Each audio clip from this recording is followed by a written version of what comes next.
Hey there, and welcome to the Cinnamon Effect podcast. I'm your host, Kimberly, and I'm thrilled to have you with me on this vibrant journey of discovery and growth. This podcast is your go-to space for embracing intention, where you'll find clarity on your unique path, deepen those meaningful connections, and unleash your creativity like never before. We'll explore how to build unshakable confidence and celebrate the beauty of gratitude, all while savoring the calm that consistency brings to our lives. Thank you for being with me. Let's sprinkle a little cinnamon into your day and make life sweeter, healthier, and more fulfilling.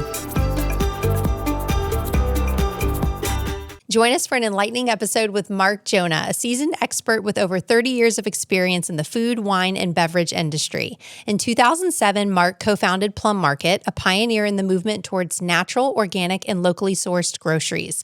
With a commitment to exceptional service, Plum Market has redefined the shopping experience. With 35 locations across states, including Michigan, Ohio, Texas, Florida, Virginia, Nebraska, and California, Marc's vision is shaping the future of grocery shopping. Welcome, Marc. Thank you. It's great being here. I've been listening to all your podcasts, and they're great. Great job. Thank you so much. I love that. And you're here from Michigan and visiting sunny Florida. So. Yeah, well, it's like my second home. I love it. Yeah. So you're here. You have a store we were talking about down in like the Miami area. Yes. Yep. And you're opening one in Palm Beach Gardens. Yeah, not too far from you, so you'll shop at that one. Yes. So in Palm Beach Gardens, the old Bed Bath & Beyond location on PGA Boulevard. Is that like typical size? That's a pretty big space. So we like 30,000 square feet. We don't like bigger. We can go smaller up to like 25,000 square feet, but 30 is perfect. Awesome. It's a good size. You get that nice full service shop, but you get that nice convenience to come in and out and get you something quick too. Mm-hmm. How did Plum Market start? I know it's new to our area, so tell us all about what makes Plum Market special. It's a great story. Well, third generation grocers, my brother and I, we started it in 2006. So we kind of grew up in the grocery aisles. I always tell people. So we're in the business. It's in our blood, working when we were younger. And so when we were younger, we worked in our parents' business called the Merchant of Vino. It was actually, my parents went to Europe one year, and it was their 10th anniversary. My dad saw everybody drinking wine, bottled water, eating food, and slowing down life. And he says, I really want that for my lifestyle. So he had a store in Detroit, and he ended up opening a store in the suburbs, and he called it after the European name, Merchant of Vino. And it became like a specialty store, like a Dean DeLuca meets wine and beer and liquor at the time. So when we were younger, to see my parents, we would go to the stores and help out. When I was in high school, I would go from high school to work. I actually had keys to the store by age 16. Wow. And when I was 14, my dad saw it. He just saw that I loved it. So we started there. My brother came into business after college, and we expanded from a kind of gourmet market to a European marketplace where we had fresh perishables like produce, meat, seafood, prepared foods to go, cooked in-house. And so that kind of formed the Merchant of Vino marketplace. And as you know, with expansion, Whole Foods and Wild Oats were expanding at the time in the late 90s. And they both were trying to come into Michigan. We had 7 stores, and everybody said, you got to go see the Merchant of Vino. They're really happy stores. They're really well run. They're very innovative, and it'd be tough to beat them. You may want to look at acquiring them to understand the market. So John Mackey came in and Mike Gillian, and it was kind of a fight for it. But my dad kept on saying, no, I got my sons in the business and my daughter at the time. And John Mackey said, I'm going to buy you in 48 hours. And back then it was a fax machine. So we had a big event, and my dad gets the fax, and he looks at us, he says, I think we need to sit down. And it was back then you could do a pooling of interest of stock. So you could do a pretty good evaluation for a company to buy it. What year is this? 1998. Okay. 97, end of 97. So my parents sat us down, and we all said, no, you got to do this. And so we ended up getting interviewed by Whole Foods when they acquired us. And my brother went into national operations in California. And then when John was interviewing me, he's like, I've got a lot of people in operations, but you're kind of different because you have a wine background and we don't sell a lot of wine. Can you be my national wine buyer? And I said, I love wine. Okay, I've never done that before for somebody. I did it for my dad, but I did the whole store operations. So I said, okay. So during the first year, traveled to all 100 stores, and I did detailed reports from the front entrance to the garbage can in the back. And I would send them to John about the store, not just the wine department. And he was using those reports every few months in the leadership team, and he started to really know about his company better. And he kept on saying to me, can you send me more of those reports? I said, one condition. I go, I want to be on the leadership team. He started laughing. He goes, Marc, you just started about 4 months ago. You're a wine buyer. Everybody's a CEO, CFO, president. How am I going to put you in that team? I go, because I'm different. You always talk about diversity. You always talk about being innovative. You always want the next gen. I am the next gen. And I was an entrepreneur. You don't have anybody on the team that was an entrepreneur. And you can see by the things I do for you. And he says, you know what, I'll put up to one vote. So by the time it was the end of the year, he didn't know that I was already friends with every regional president. I helped design all their stores. I redesigned their wine departments in a different space and tripled those sales because it used to be in the Whole Foods in the cheese and deli sections. Mm-hmm. So the people that were cutting the cheese and slicing the deli, most of the labor went there, and they didn't hire good people to teach people about wine, which was a really tough category. So I moved it to its own space, its own wine team, and the sales just started going crazy. So from there, people started asking me other questions. So by the time he went to vote, he didn't know I knew everybody. So it was unanimous. I was on. I was the first person in the history of Whole Foods to do that. So long story short, doing great. But my brother left, and he was in Michigan back in real estate, and he was counting the days of the non-compete to end. And he kept on texting me, we're going back into business. And my career was taking off, and I was thinking about staying. And my dad called me up, and he says, you're an entrepreneur. You're not going to stay with Whole Foods the rest of your life. Leadership's changed. Business has changed. It's publicly traded. You and your brother should start something. Your brother has some great ideas. The two of you could be dynamic again, and you can do your own thing this time. You don't have to be merchant, you don't have to be Whole Foods. You can be whatever you want. And so I called Matt, and we teamed up. My non-compete was ending. John knew. Walter, all my friends knew I was leaving. They let me stay until the end, even though I was leaving. They didn't think I was going to hurt them. I was going out in Michigan to open up a store.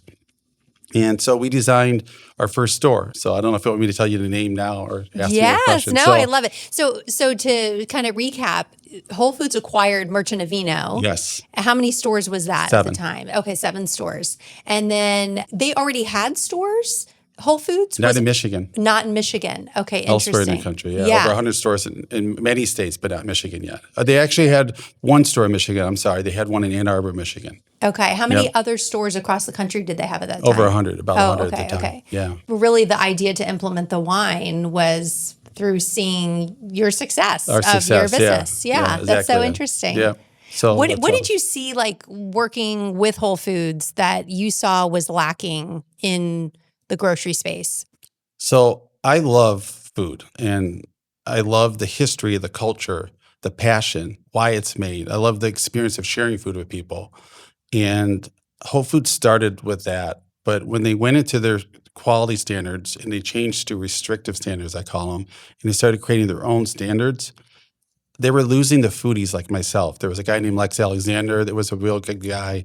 There was a guy, Bob Johnson. We were all like the passionate food people in the company. We would find an artisanal jam producer or prosciutto producer or cheese or wine. We would just find products and tell the stores we should be bringing those in. And they told us that we couldn't sell prosciutto to Parma anymore. We only could sell Iowa prosciutto. And John didn't understand why it's so different. And what they were doing in Italy was not wrong, and it did fit standards in our opinion. That's when I knew the writing was on the wall, that this is not where I want to be the rest of my life. And so he was losing that kind of talent. So I figured when we started Plum with my brother, we want to create a higher quality store, but we're not going to put the standards in. You're really intelligent, Kimberly. You know what you want to eat or drink or lifestyle you want to live. You can come in our store. We'll give you the best of natural, organic, local, and we call them gourmet or specialty products, and let you decide. So if I want to sell Nutella chocolate hazelnut spread, which is a great story from Piedmont, and it has an additive that maybe Whole Foods thought shouldn't be in it, well, we still have an organic and a natural one. So pick the one you want when you're in our store. We don't want to put you in a box and say you can't have that. So that was one of the things that I loved about Plum, is that we're really food driven and passionate about getting the best producers and the best brands to our stores. And the other really important thing was they were trying to become 30 to 35% private label penetration. I hate private label. You take a great brand, you tell them you want to cut them out unless they give you a better deal or put my own name on it. They cut their margins. You create your label on it, and you're competing against their brand in a competitive grocery store. And then you don't know the traceability as a client. So you and I see all these recalls from Trader Joe's and stuff. in Costco. We don't know where it's coming from. But if I'm selling like Niman Ranch beef, which I do, I love it. It's a humane standard, never ever program. You know in my store if there's a problem with Niman where it came from. I'm not calling it Plum Market natural meat, for example. I see, with the private labeling, yeah. So, or going to my tuna fish, canned tuna fish, you'll know it's from Bumblebee, for example. You'll know who the producer is. I think it's really important in today's world to know exactly where that product came from, especially with agriculture changing. Everybody's going from organic to regenerative farming, right?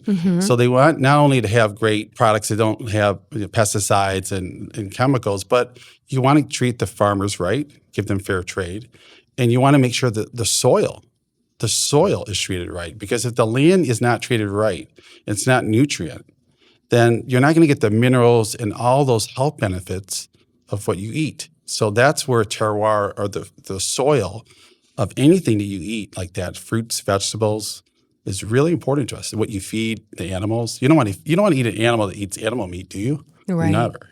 Yeah. or fish. That's why farm fish like salmon, people always say you can't eat farm salmon, you only eat wild. Well, you can't get wild salmon all year, unfortunately. So what is the best farm salmon out there? Well, it's Loch Duhart. It's the portion of salmons. We sell that only at Plum Market. If we have a farm salmon in our seafood case, it's Loch Duhart. Is it more money? Yes, but it costs more to do what he's doing.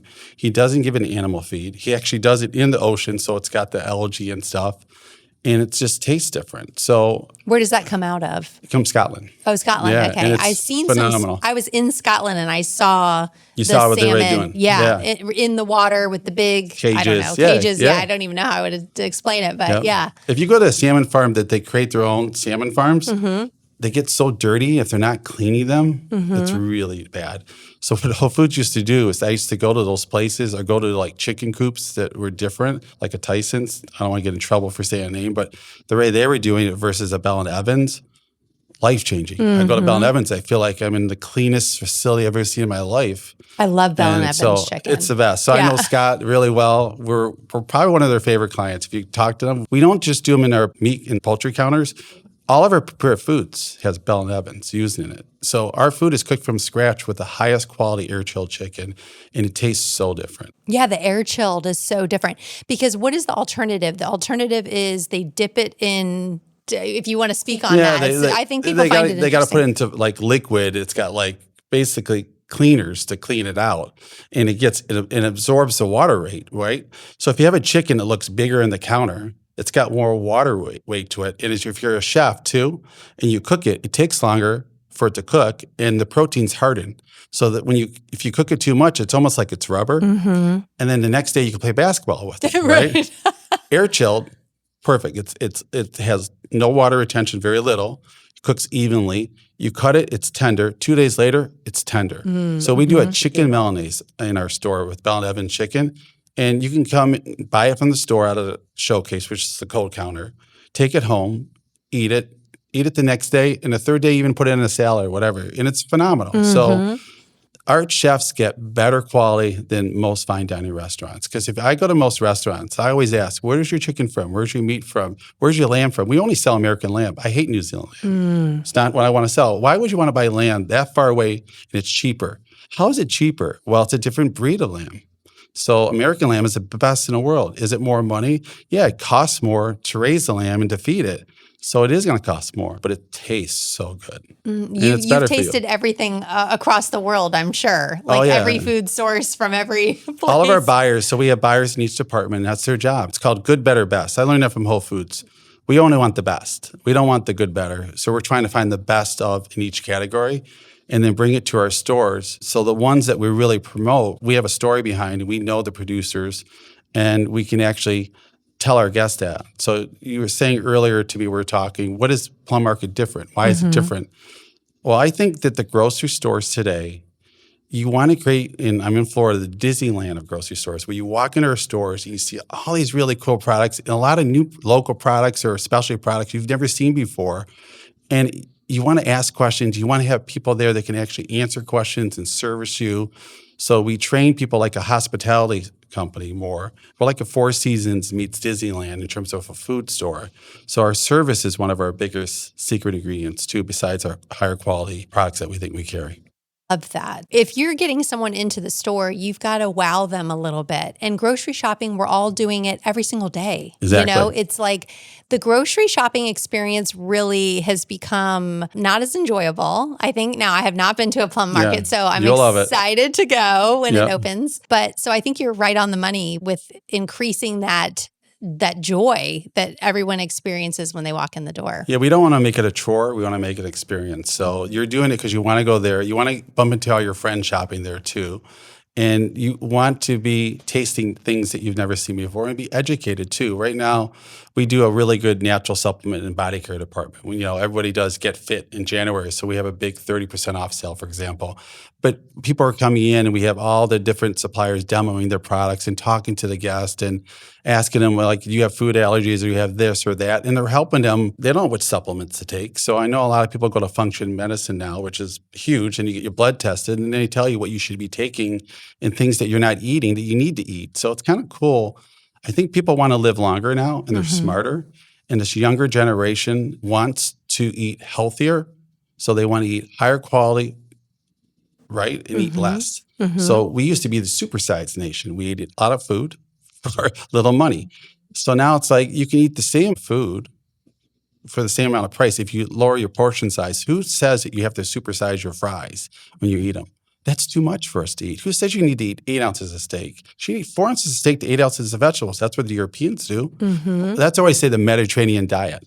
Well, is it the Mediterranean diet or lifestyle? I call it lifestyle. Yeah, well, you're making the choice. So you have to be intentional with what you're doing and what you're choosing to do.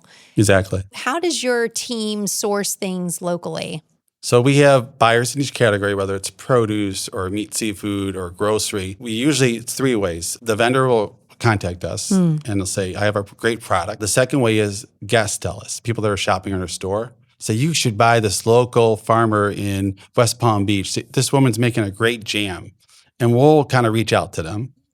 And the third way is our vendors will bring us products too sometimes. So, but a lot of times those smaller producers don't have the logistics and they don't have the bigger sales force. So you got to find out through like something like I just said before, like either we taste it ourselves or we go to our farmer's market or somebody tells us about it. So that's how we find these great products. And what I loved about Whole Foods in the beginning was they had no national buyers on local products. They had every store's regional teams could bring in local products fast, like a speedboat. When Amazon bought them, they blew that up, said this is the most inefficient way of making money, and everything's got to go through corporate now.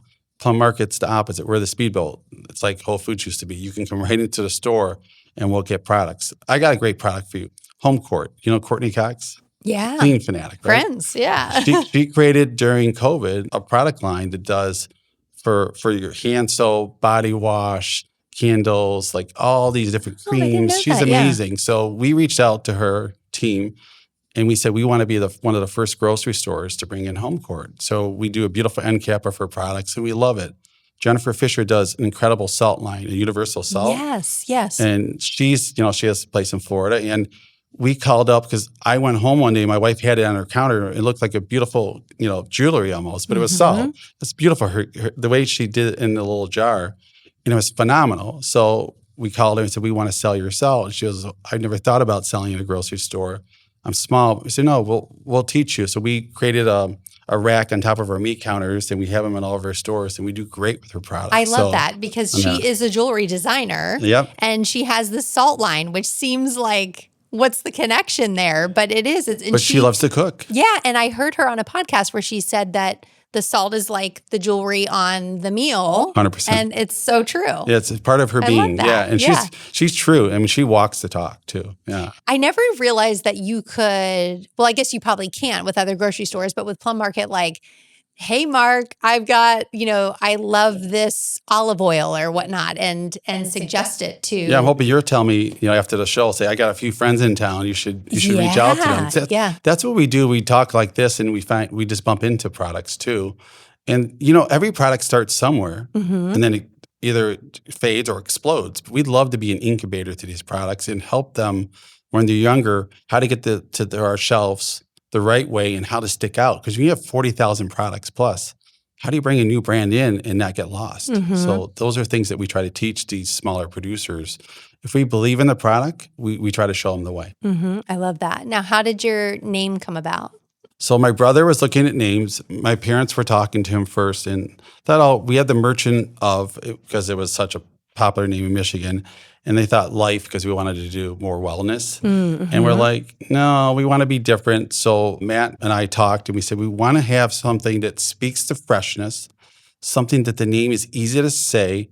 And there's no iconic, cool brand out there. Like when you look at Apple or you look at Nike, you see the symbol quickly when I say it. Mm-hmm. When you look at other grocers, I won't say names because I get mad at me. You don't think of something like that iconic. Mm-hmm. So we heard the name Plum Market was available. We freaked out. Like Plum Market.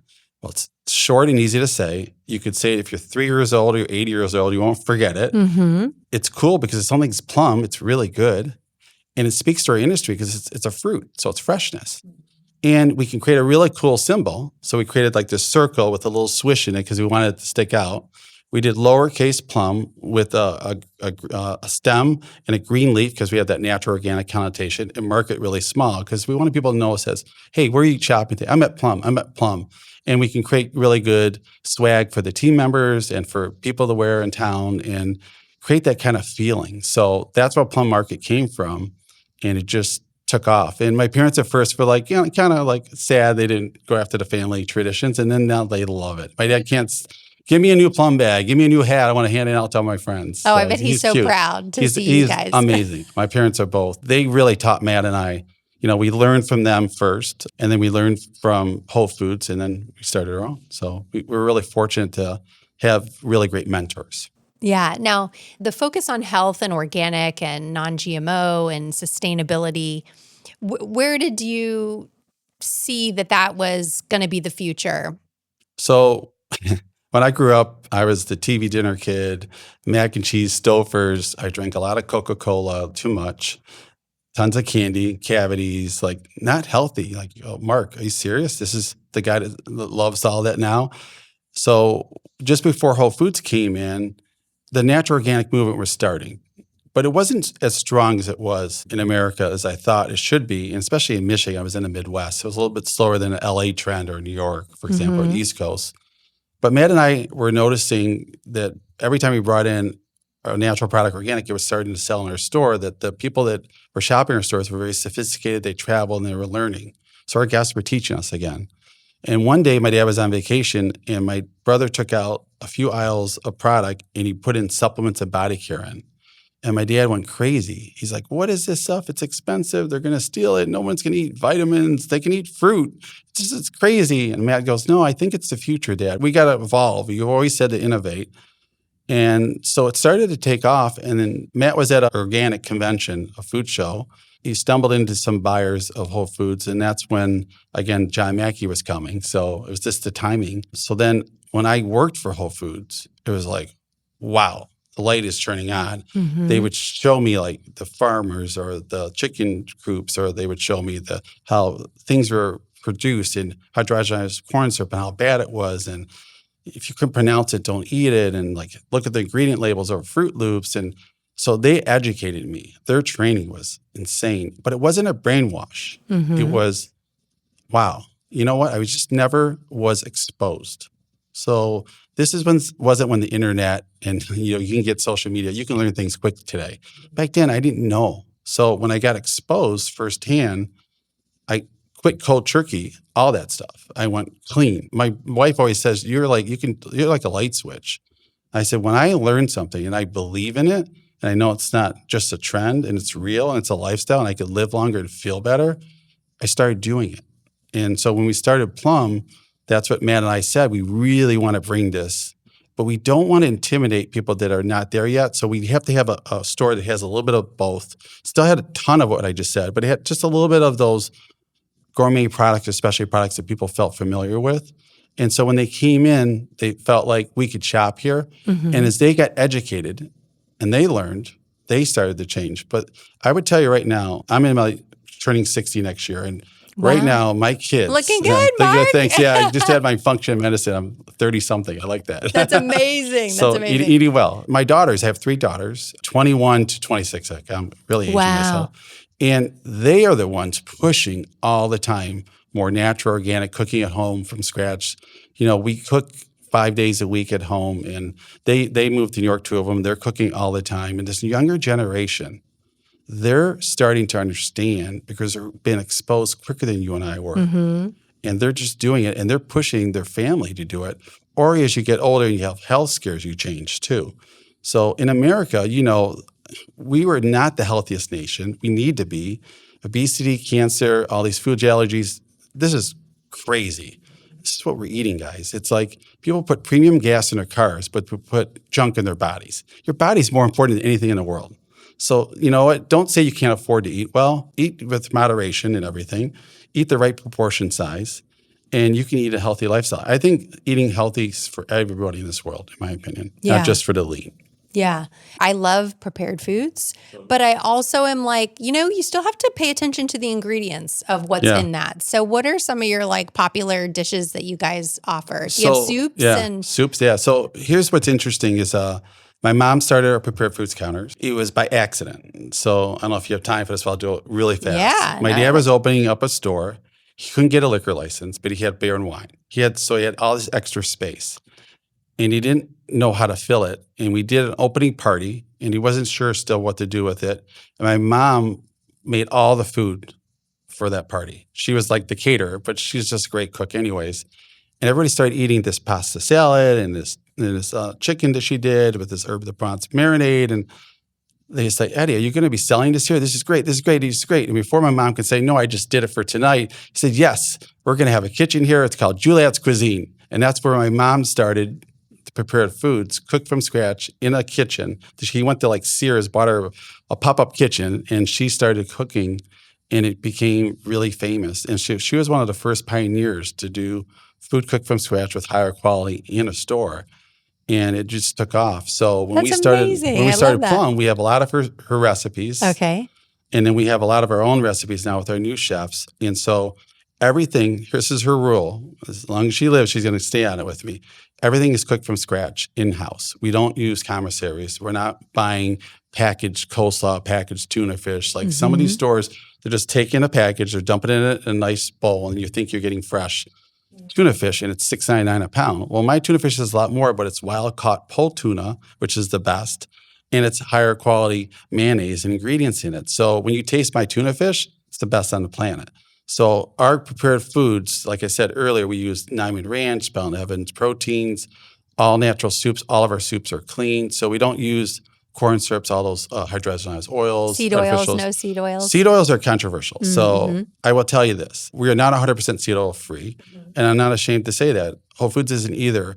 Erewhon is, but they're also charging triple the price right now. And their food does taste different. The only thing we do use is 30% or so, I don't even know the percentage. We have some things that are non-seed oils. We have a lot of seed oil free products, but we have recipes that have seed oil. Some of the mayonnaise has the canola oil in.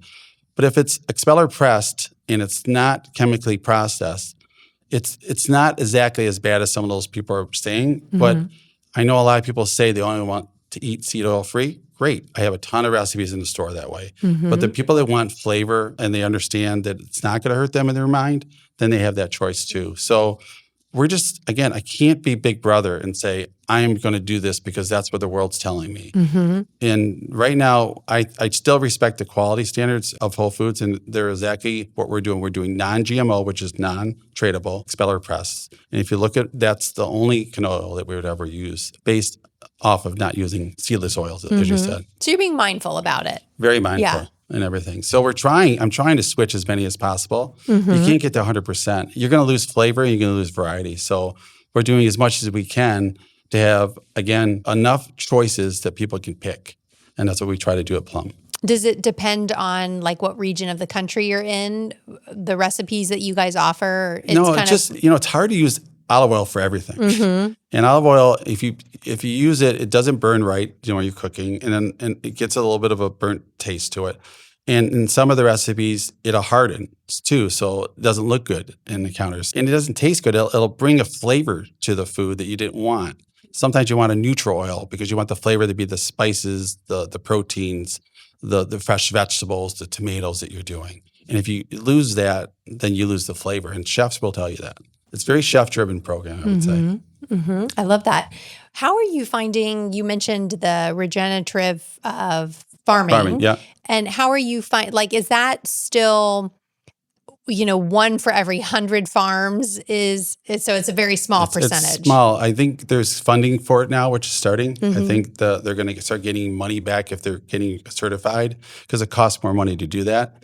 So I think that's going to help them. Some people have been doing it. There was biodynamic farming for a long time, right? So, but I think it's going to become more and more popular. And I think more and more farmers want to do that. And if they can get enough money to be able to do it and not go out of business, they like it too because without the land and the minerals in it, right, you won't have the flavor. And if you strip the land, it's not going to be good. So we're going to be forced to do it anyways. I'm glad there's a big movement for it right now. Yeah, and it makes me really happy. Is that in the U.S.? There's more of a movement for it, or I think it's worldwide. Yeah, but we're seeing it now in the U.S. now because they're starting to say they'll give farmers some subsidies to do that. Like in the early 70s, the reason we got all this crazy food is they were subsidizing people to do genetically modified corn that you and I couldn't eat. It was going into animal feed, corn syrup, fossil fuel, and it was horrible. And they were paying them to do that because they wanted to bring food costs down. Well, at least if you're paying these farmers to do it, you're going to bring food quality up and health up. That's why I like this movement. I'm a big fan of it. Something I just thought of was, how does it impact you as a grocery chain when like a pandemic or, when something like that happens? Like I always think about that when there's frenzy in the stores. Like what is the stress like for you guys bringing in stuff during those kinds of times? During COVID you're talking about? Yeah. Well, it was crazy. And it could be like into hurricane time down here where everything's wiped off the shelves.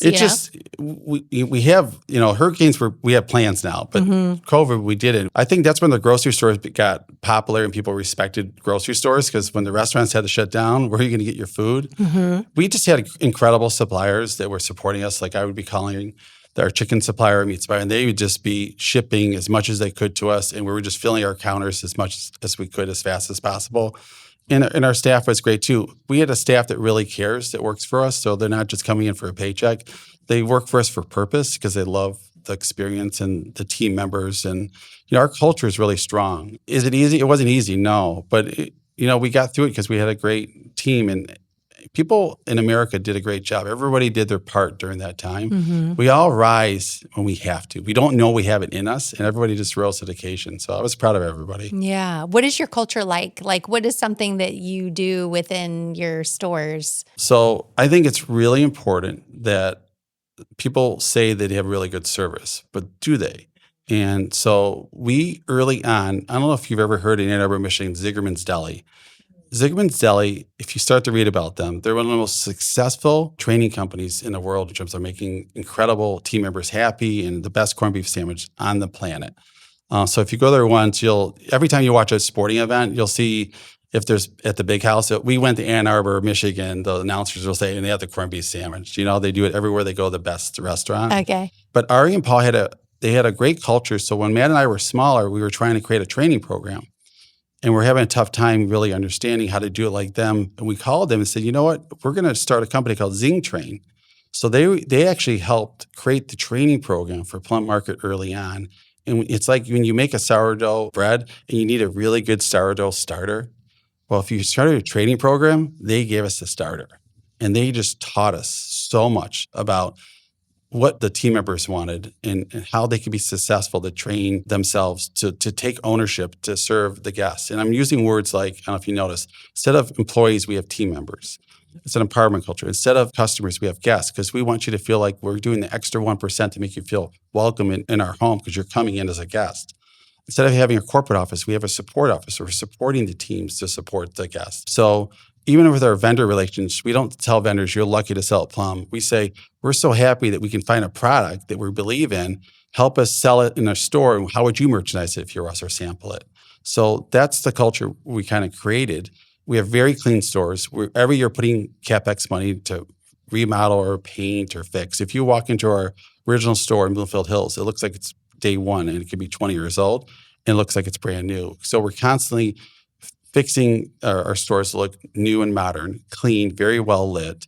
We have our own food safety program that we bring in a third party to help check all the food safety because we don't wait for the Department of Ag because food safety is really big in America. Cleanliness is big in America. You want to shop in a clean store that has food safety, that has happy team members that are educated and want to service you.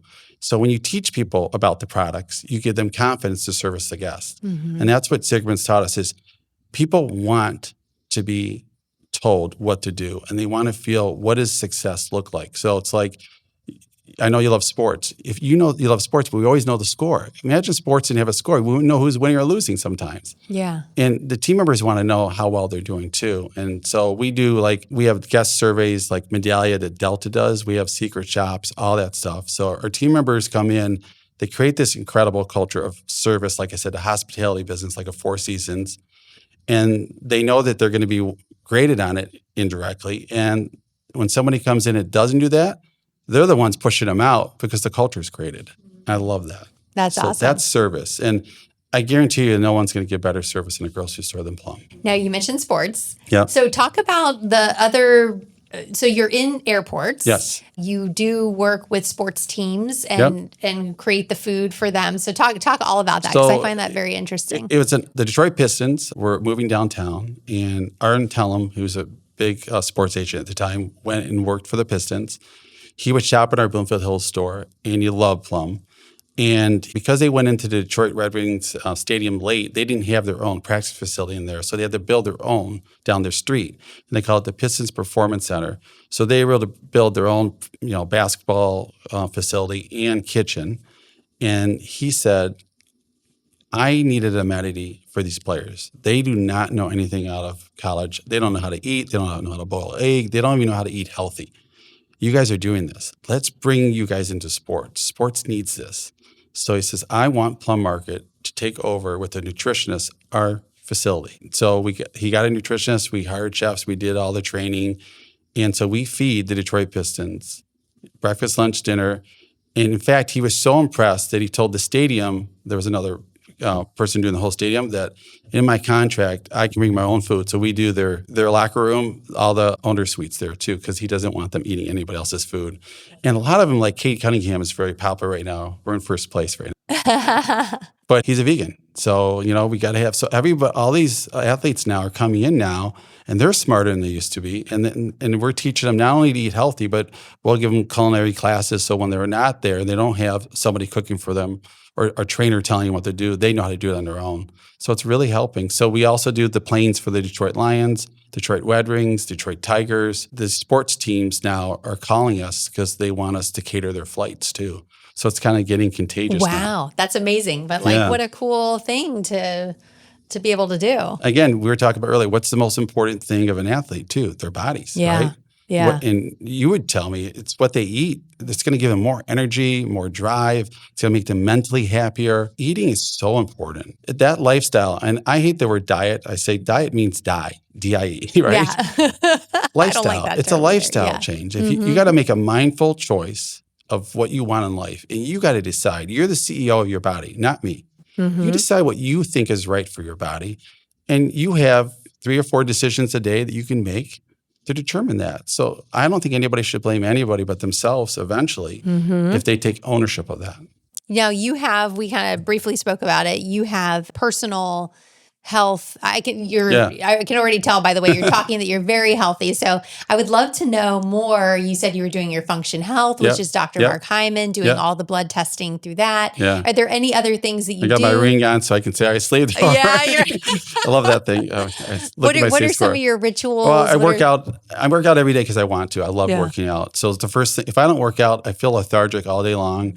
And I mentally don't feel relieved. So I love working out. And I mix it up between weights and running and training. I'm an avid golfer. I love golf. So that's why I like Florida. Yeah, so golf you like coming down great. here. Yeah, it's great because I like being outdoors. And I like you can't have your cell phone on the whole time. You get to unwind because your cell phone lately is like, it's hard to escape with that. Eat healthy, travel. I want to do a sauna, the cold plunge. I want to get into that. I think I want to remodel and do that because when I do that, I love it. So It's so relaxing. It's so good for you. I just feel better when I do it. So I know it's becoming bigger and bigger. It's like in everybody's homes now, when they can, you start seeing now designers are putting cold plunges or saunas in. I think that's pretty cool. I have a sauna in my house and I love it. I know, I love it. That's to me, I'm not a cold plunger. My husband likes that, but the sauna is like, I can't live without it. Cold plunge is hard for me too. I like it because of what it does, but I hate it, but I love sauna. Yeah. We were just on vacation in Montecito, and the home that we were in, he had a sauna, and my kids every day, let's go do sauna. Oh, so nice. We loved it. Yeah, and if it's big enough and you can all sit in there together, it's such a nice time to like unbelievable, right? Chill out. Like there's no distraction. You're talking, you know, you're kind of connecting. And for some reason there, you don't argue in there. It's like a Zen moment, right? I don't know, because you're sweating. Just relax. They detoxed, like they're feeling good. Yeah, feeling good. Exactly. No. So sauna's good. I'm glad you have one. That's good. Yeah. I had it. So I cleared out my guest room in my house, but I just moved and now it's in my garage. But still, so got it. My garage is air conditioned, so I feel like it's good. It's a happy home in there. Yeah, I think it's great. Yeah. What do you think is the future of the grocery industry? Or what do you see the future for Plum Market? Well, I think the future is continuously creating that higher quality, hospitality, service-oriented kind of thing. I think because of pickup and delivery and people could get things to their house, it's so easy not to do it sometimes. Mm-hmm. And if you don't create what I just said, then you're not going to get stores like Plum Market surviving. But I think the independents, because when Whole Foods got bought by Amazon, they just took out the biggest person in this industry, in my opinion. It was doing it right. And it left a big void for a lot of really good independents that had this passion to do it. But it's a really tough business to get into, and you have to know it, and you got to love it because you got to work it 24/7. So I think the future is you're going to see a lot more independents coming to the top, and you're going to see this younger generation really pushing for brands and transparency of what we're doing. And I think people are going to start eating higher quality. I think my guess, and people would shoot me for this, I think in the next wave of kids, let's say 2 more generations over or whatever, you won't see the food allergies we're seeing today. I think we ate so bad, we gave it to our kids. If they start eating clean, maybe they're going to have a chance not to give it to their kids. Because I don't know why all these things popped up. I'm not someone should speak on it, but I know we did something to start this. Yeah, it's really tricky because I didn't have food allergies, or maybe I did have them, but I didn't know what they were until into my 40s. Yeah. And now I'm like, oh, I just did another food allergy test because I needed to see. Yeah, exactly. Like how have any of them resolved? Some of them have resolved, but then other ones have popped up. Other ones that I wasn't expecting. It happens to all of us. I can say that. No matter what I do, it's the same thing. Yeah. So you're fully transparent. Like that's the worst when like you go to prepared food and you're like, oh, this could be really healthy, but like the sauce has gluten in it and I can't have that. And all of our recipes have the calorie content, ingredients, everything right there. It's got the food allergies thing. So we do that. So you love our preferred foods. Everything's signed perfectly. Yeah. And which is a lot of work. Trust me to do that. But it's what I want. So, I want to shop there. So when my kids moved to New York, the biggest thing they said is that we miss Plum so much. And when someone leaves any state that Plum Market was in and they move, the first thing they do is they say, there's no Plum Market here. I swear. It's like, I can't wait for you to shop at our store. I can't wait. I'm so pumped up about it. Yeah.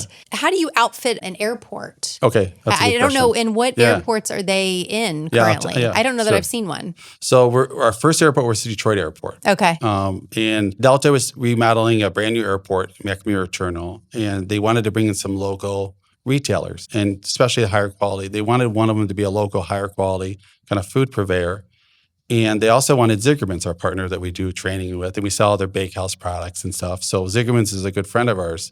Zigerman's wouldn't go in the airport because they have a rule. They only stay in Washington County and Ann Arbor, and they wouldn't do it. But they said that airport, if Plum Market does it, they can sell our bakehouse products, our coffee and stuff, and they could be our agent, but it'd be Plum Market.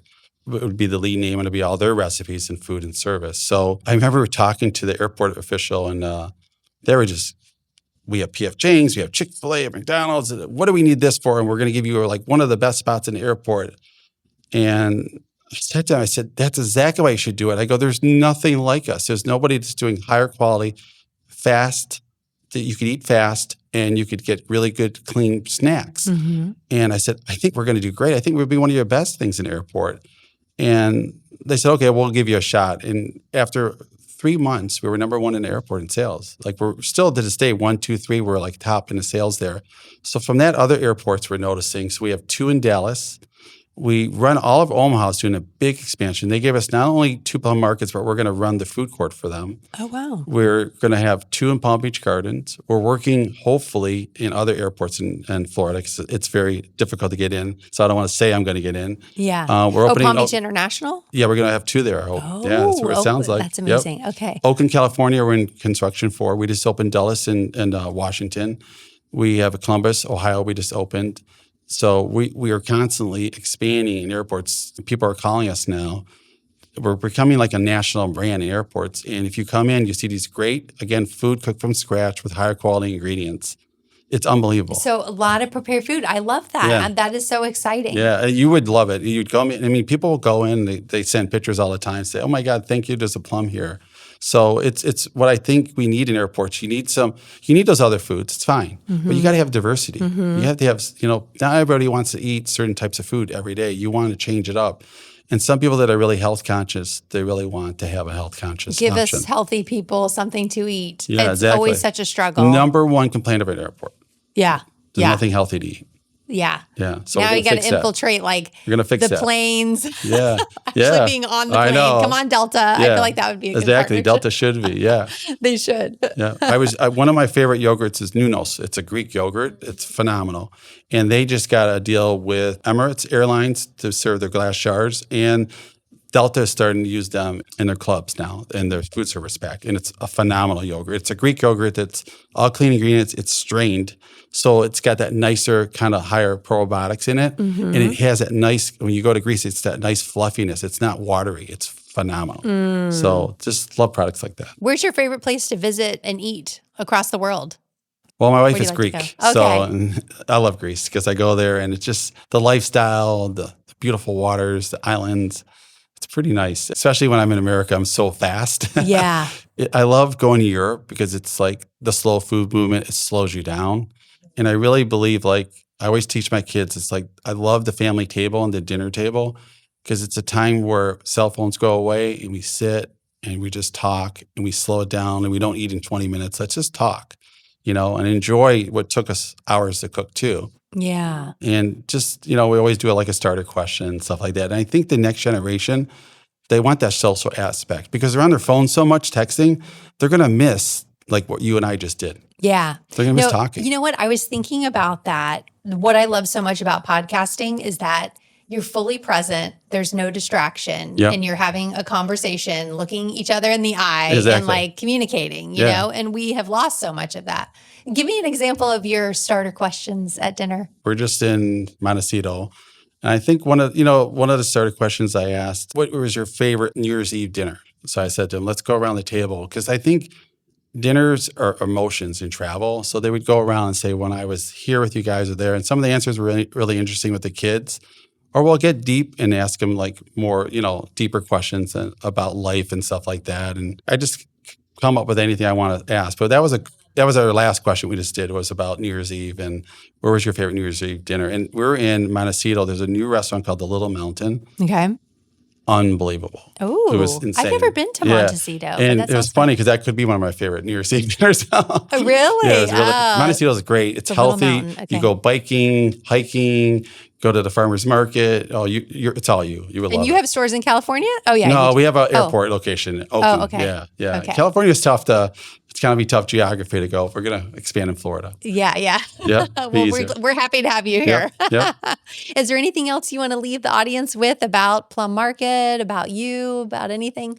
We're really excited to be in Florida. We're excited to be our second store. We hope to grow in Florida more and just come out and see what we're talking about. I want our brand not to be a state secret. I want people to know about us. So it's hard when you come into a new market because you got to build your brand awareness. So please check us out, look us up, and push for more airports that have healthier food. Yes. Well, I'm excited you're coming to my airport. Exactly. Hopefully. It sounds like we're getting 2, so that sounds good. That's awesome. That's awesome. Marc Jonna, thank you so much for being here and spreading the word about Plum Market. Thanks. It's amazing. Thank you. Have a great day. Thanks for tuning into this episode of The Cinnamon Effect. If you enjoyed our time together, don't forget to hit that follow button on your podcast app and sprinkle a little love by leaving us a 5-star rating and a quick review. Your support means the world to me. For even more goodness, check out the show notes where you'll find links to some of my favorite products. And don't forget to visit thecinnamoneffect.com to connect with me directly or to grab your TCE Gratitude Journal, your next step towards a more grateful life. I can't wait to spice things up with you again next time. Stay vibrant, stay inspired, and remember to add a little cinnamon to your life every day.